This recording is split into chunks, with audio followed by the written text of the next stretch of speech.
Hello everyone, welcome to science express. आज हम discuss करेंगे साइंस के टॉप क्वेश्चन जो एनसीईआरटी स्पेशल है। आज हमारा 100 डेज चैलेंज सीरीज में डे 49 लेक्चर है। Now let's start the lecture.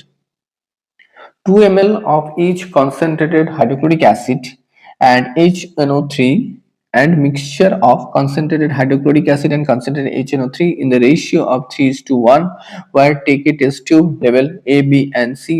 A small piece of metal put in each test tube and no change occurred in test tube A and B, but the metal got dissolved in test tube C respectively. The metal would be, okay, the metal will be actually Au, that is the gold, okay, and hydrochloric acid and HNO3 that is the nitric acid, इसका जो ratio होता है वो होता है 3:1, okay. इसका जो ratio होता है वो होता है 3:1। इस सॉल्यूशन का हम कहते हैं aqua regia, okay. Aqua regia में हम गोल्ड को डिसॉल्व करते हैं, okay. So correct answer is Au, that is the gold. N alloy is एक मिश्रित धातु है, उसमें क्या चीज होता है? It is a homogeneous mixture, okay. Alloy, it is a homogeneous mixture.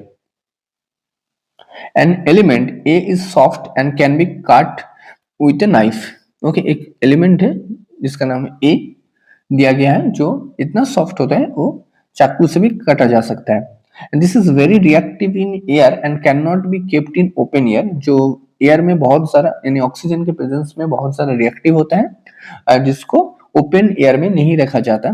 And it react vigorously with water. Identify the element from the following. So इस एलिमेंट का नाम है सोडियम, ओके। सोडियम को इसीलिए केरोसिन में डिप करके रखा जाता है, ना कि एयर में, ना कि वाटर में रखा जाता है, okay. And it is very soft, इसको हम चाकू से भी काट सकते हैं। Which one is an oil yielding plant among the following? निम्नलिखित में से कौन सा एक तेल उपज पौधा है जो तेल प्रोड्यूस कर सकता है? That is the sunflower. Okay, sunflower के सीड से हम तेल एक्सट्रैक्ट यानी ऑयल एक्सट्रैक्ट कर सकते हैं। It is a oil yielding plant. Which one is not a source of carbohydrate? कौन सा कार्बोहाइड्रेट का एक स्रोत नहीं है?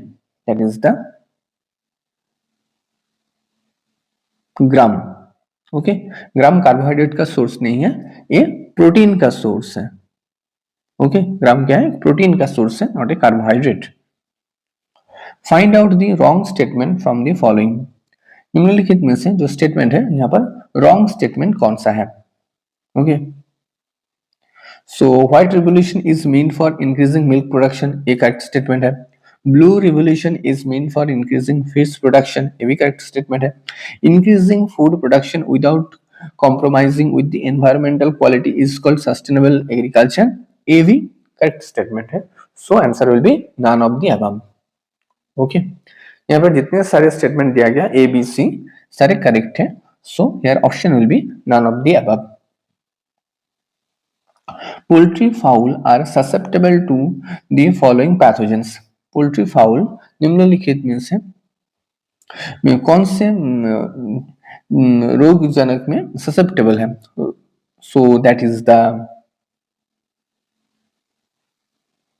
Poultry fowl are susceptible to the pathogens of the virus, virus से भी poultry fowl, bacteria and fungi.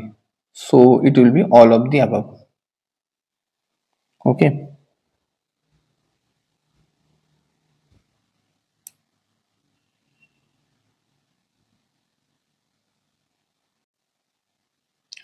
Which one of the following fishes is a surface feeder?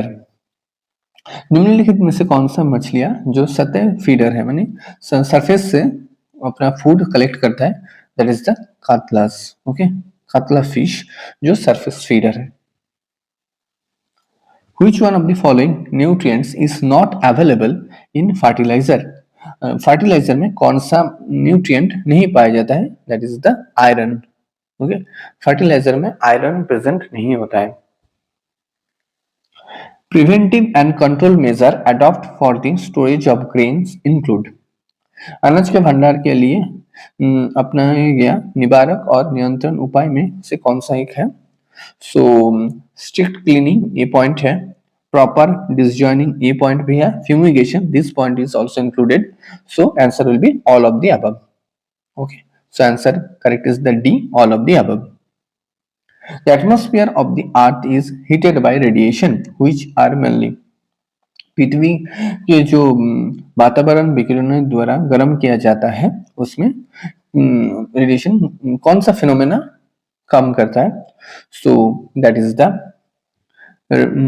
re-radiated by land and water. Okay, option will be re-radiated by land and water. If there were no atmosphere around the earth, the temperature of the earth will be increasing during the day and decreasing during the night. Okay, if there were no atmosphere around the earth, the temperature of the earth will be increasing. दिन के time में temperature बहुत ज्यादा बढ़ जाएगा और रात के टाइम में जो टेम्परेचर बहुत ज्यादा कम हो जाएगा. One of the following factor does not lead to soil formation. निम्नलिखित में से कौन सा कारक जो सॉइल फॉर्मेशन में इन्वॉल्व नहीं है, so here answer will B polythene bags. Okay, answer is the polythene bags. Polythene bag soil formation में कोई भी हेल्प नहीं करता है. The two form of oxygen found in the atmosphere, वायुमंडल में पाए जाने वाले ऑक्सीजन के दोनों रूप क्या है, so it is the ozone and oxygen. Okay, ozone यानी O3 एंड ऑक्सीजन यानी O2. इन दो फॉर्म में ऑक्सीजन एटमॉस्फेयर में पाया जाता है. The process of nitrogen fixing bacteria does not take place in the presence of. Bacteria द्वारा nitrogen निर्धारण की प्रक्रिया में कौन सा पॉइंट नहीं है, so here answer is the elemental form of oxygen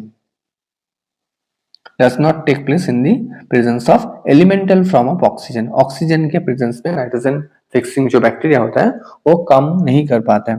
The process of nitrogen fixing bacteria, nitrogen fixation by bacteria does not take place in the presence of elemental form of oxygen. अगर oxygen की उपस्थिति है तो उस जगह पर nitrogen fixing bacteria अपना जो फंक्शन है नाइट्रोजन फिक्सेशन नहीं कर पाएगा, क्योंकि नाइट्रोजनस जो एंजाइम जो नाइट्रोजन को फिक्स करता है वो काम नहीं कर पाता है. So correct answer is the elemental form of oxygen. Thanks for watching. Don't forget to subscribe Science Express. Thank you.